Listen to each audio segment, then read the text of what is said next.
இது ஃபர்ஸ்ட் மலேசியாவின் செய்திகள் உங்களுக்காக.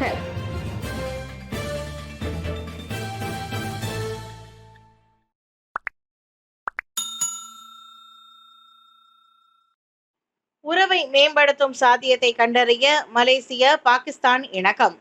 இரு நாடுகளுக்கும் இடையிலான உறவை குறிப்பாக வர்த்தகம் மற்றும் முதலீட்டு துறைகளை மேம்படுத்தும் சாத்தியத்தை கண்டறிய மலேசியாவும் பாகிஸ்தானும் ஒப்புக்கொண்டுள்ளன. நேற்றிரவு நடைபெற்ற தொலைபேசி அழைப்பில் பாகிஸ்தான் பிரதமர் ஷெஹபாஸ் ஷெரீப் இது குறித்து கலந்து ஆலோசித்ததாக பிரதமர் டாக்டர் அன்வார் இப்ராஹிம் தெரிவித்தார்.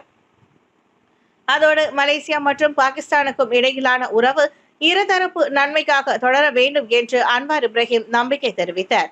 பாகிஸ்தானிலிருந்து மலேசியாவிற்கு ஹலால் இறைச்சியை ஏற்றுமதி செய்ய ஷெஹ்பாஸ் வழங்கிய பரிந்துரையை தாம் வரவேற்பதாக அன்வார் கூறினார்.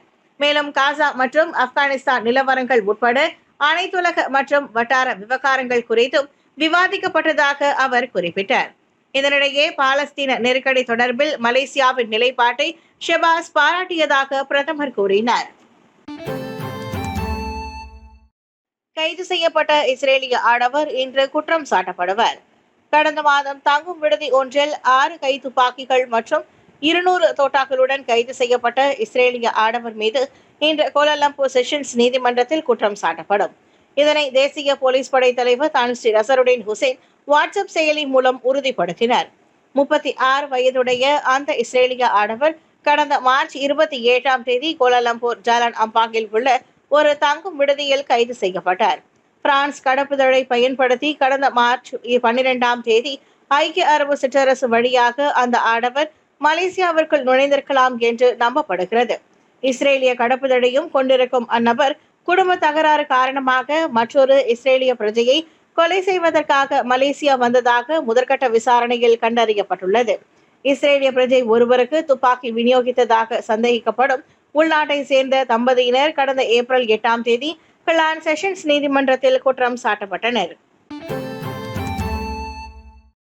நாட்டில் ஒற்றுமையை வலுப்படுத்த தேசிய கோட்பாடுகள் பின்பற்றப்பட வேண்டும்.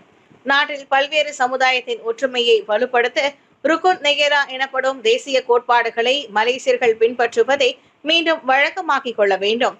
நாட்டின் இலக்குகளை அடைய ஒற்றுமை, சகிப்புத்தன்மை மற்றும் ஒத்துழைப்பு ஆகிய பண்புகளை பேணுவதற்கு மலேசியர்கள் தேசிய கோட்பாடுகளை நிலைநிறுத்த வேண்டும் என்று தேசிய ஒருமைப்பாட்டு ஆலோசனை மன்ற உறுப்பினர் தான் ஸ்ரீ லீ தாய் சாம் தெரிவித்தார். மலேசியா பல இனம், கலாச்சாரம் மற்றும் மதங்களை கொண்ட நாடு என்பதை ஒவ்வொரு மலேசியரும் ஒப்புக்கொள்ள வேண்டும். இந்த சூழலில் நாம் எப்போதும் இனம் மற்றும் கலாச்சாரங்களுக்கிடையில் நல்லிணக்கத்தை பேணுவது மிகவும் முக்கியமானது என்றார் அவர். 3R எனப்படும் மதம், இனம் மற்றும் அரச குடும்பம் தொடர்பான தகவல்களை சமூக வலைதளங்களில் பதிவேற்றும் போது ஆவேசமாக செயல்படாமல் சிந்திக்க வேண்டும் என்று அவர் மக்களுக்கு நினைவூட்டினார்.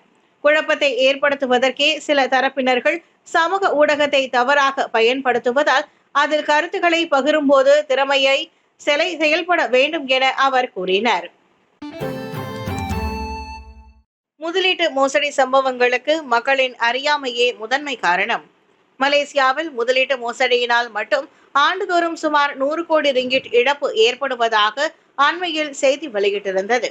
முதலீட்டு மோசடி சம்பவங்கள் நிகழ்வதற்கு பேராசை ஒரு காரணமாக இருந்தாலும் மக்களின் அறியாமையே அக்குற்ற செயலுக்கு முதன்மை காரணம் என்று கூறுகின்றார் தொழில்நுட்பவியலாளர் முனைவர் சசிகுமார் தர்மலிங்கம். லாபம் பெறும் நோக்கத்துடன் பண முதலீட்டில் ஈடுபட நினைப்பவர்கள் அவர்கள் முதலீடு செய்யவிருக்கும் நிறுவனத்திற்கு அனுமதி உள்ளதா மற்றும் அதன் நம்பகத்தன்மையை ஆராய்ந்து தெரிந்து கொள்ள வேண்டுமே தவிர சிலரின் ஆசை வார்த்தைகளை நம்பி ஏமாறக்கூடாது என்று முனைவர் சசிகுமார் தர்மலிங்கம் கூறினார். ஏனெனில் அங்கீகாரம் பெற்ற முதலீட்டு நிறுவனங்கள் கூட மிகப்பெரிய அளவிலான லாபத்திற்கு உத்தரவாதம் அளிப்பதில்லை என்று அவர் விளக்கினார். மக்களுக்கு சிந்தனை மாற்றம் தேவை. பேராசை என்பது மக்களிடையே அதிகமாக உள்ளது.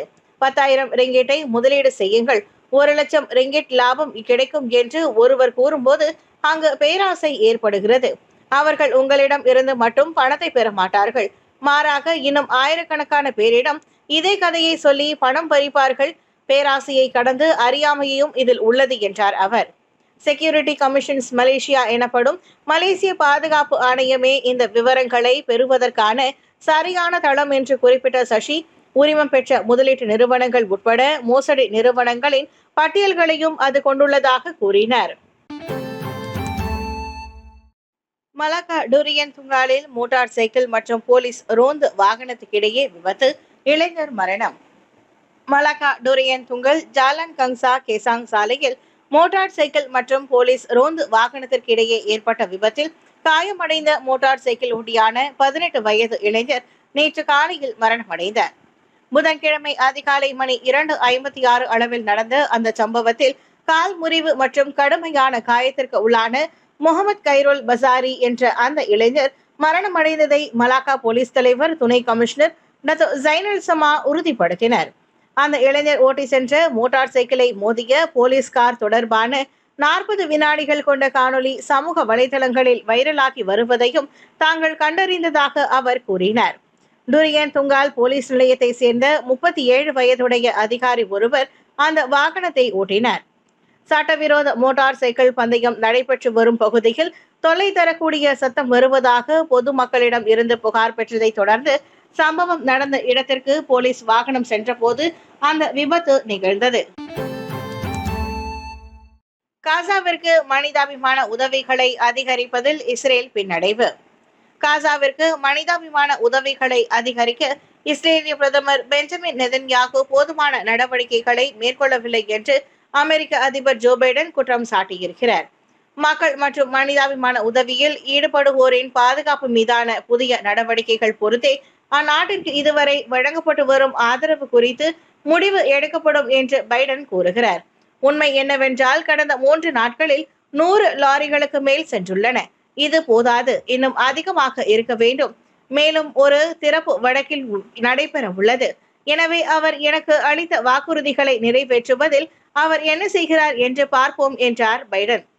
அமெரிக்காவுக்கு அதிகாரப்பூர்வ பயணம் மேற்கொண்டிருக்கும் ஜப்பானிய பிரதமர் ஃபுமியா கிஷிடாவுடன் நடைபெற்ற செய்தியாளர் சந்திப்பில் பைடன் அவ்வாறு கூறினார்.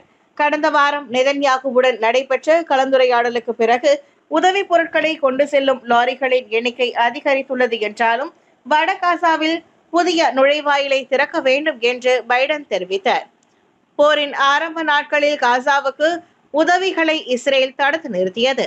ஆனால் அமெரிக்கா கொடுத்த அழுத்தத்தின் எதிரொலியாக காசாவிற்குள் அதிகமாக லாரிகள் செல்ல இஸ்ரேல் அனுமதி அளித்தது. நாடாளுமன்ற தேர்தலில் படுதோல்வி, பதவி விலகலை அறிவித்தார் தென்கொரிய பிரதமர். நாடாளுமன்ற தேர்தலில் அடைந்த படுதோல்விக்கு பின்னர் தென்கொரிய பிரதமர் ஹாங் தக் சூ தனது பதவி விலகலை அறிவித்துள்ளார். மேலும் அவருடன் சேர்ந்து அவரின் அமைச்சரவை உறுப்பினர்களும் பதவி விலகின்றனர். அவர்களின் பதவி விலகல் குறித்து அதிபர் யூன் சுக் யோல் அலுவலகத்திடம் தெரிவிக்கப்பட்டுள்ளது. ஹாங் தக் சூ தலைமையிலான மக்கள் சக்தி கட்சி அண்மையில் நடைபெற்ற நாடாளுமன்ற தேர்தலில் மோசமான பின்னடைவை சந்தித்துள்ளது. இந்நிலையில் கட்சியின் மோசமான தோல்விக்கு தாம் பொறுப்பேற்பதாகவும் அவர் தெரிவித்திருக்கிறார். 300 நாடாளுமன்ற தொகுதிகளில் மக்கள் சக்தி கட்சி 109 தொகுதிகளில் மட்டுமே வெற்றி பெற்றுள்ள நிலையில் எதிர்கட்சியான ஜனநாயக கட்சி 175 தொகுதிகளை கைப்பற்றியுள்ளதாக உள்ளூர் ஊடகங்கள் செய்தி வெளியிட்டிருக்கின்றன. அதிகாரப்பூர்வ முடிவுகள் வியாழக்கிழமை வெளியிடப்படும் என்று எதிர்பார்க்கப்படுகிறது.